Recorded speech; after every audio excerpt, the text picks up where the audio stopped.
கன்னியாகுமரி மாவட்டத்திற்கு வருகை தந்த மத்திய பெட்ரோலியம் மற்றும் இயற்கை எரிவாயுத்துறை இணை அமைச்சரும் சுற்றுலாத்துறை அமைச்சரும் நடிகருமான சுரேஷ் கோபி குமரி மாவட்டத்தில் அமைந்துள்ள பழமையான குமாரகோவில் முருகன் கோவிலில் குடும்பத்தோடு வேலோடு வந்து சுவாமி தரிசனம் செய்தார்.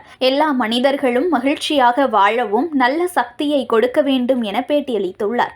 கன்னியாகுமரி மாவட்டம் வேலிமலை குமாரகோவிலுக்கு மத்திய பெட்ரோலியம் மற்றும் இயற்கை எரிவாயு துணை இணை அமைச்சரும் சுற்றுலாத்துறை அமைச்சரும் மற்றும் நடிகருமான சுரேஷ் கோபி தனது மனைவி, 2 மகள்கள், 2 மகன்கள், மருமகன், அம்மா என குடும்பத்தோடு சுவாமி தரிசனம் செய்ய வந்தார்.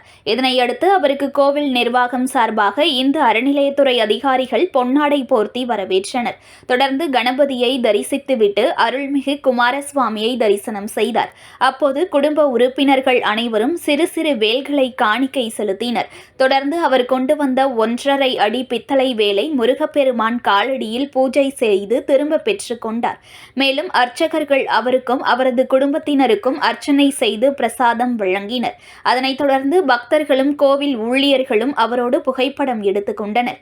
இந்நிலையில் அமைச்சரை வரவேற்க வருகை தந்த பாஜக மாவட்ட பொதுச் செயலாளர் ரமேஷ் சார்பாக அவருக்கு முருகர் படம் நினைவு பரிசாக வழங்கப்பட்டன. அதனை பெற்றுக்கொண்ட அமைச்சர் சுரேஷ் கோபி தனது தாயை அழைத்து அவரிடம் அந்த புகைப்படத்தை வழங்கினார். தொடர்ந்து செய்தியாளர்களை சந்தித்தவர் 2வது முறையாக குடும்பத்தோடு கோவிலுக்கு வந்து இருப்பதாகவும், மகிழ்ச்சியாக வீட்டிற்கு செல்கிறோம், செய்யும் வேலைகள் நன்றாக அமைய வேண்டும், மக்களுக்கு தகுந்த வேலைகள் அமையணும், எல்லா மனிதர்களுக்கும் நல்ல சக்தியை கொடுக்க வேண்டும் என்றும் கூறினார். இந்தியாவில் முதல் மாநிலமாக கேரளா வக்ஃபு சட்ட திருத்தம் அமல்படுத்தியுள்ளது.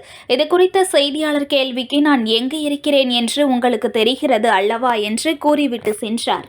செய்திகளை உடனுக்குடன் தெரிந்து கொள்ள லைக் பண்ணுங்க, ஷேர் பண்ணுங்க, சப்ஸ்கிரைப் பண்ணுங்க, மறக்காம கமெண்ட் பண்ணுங்க.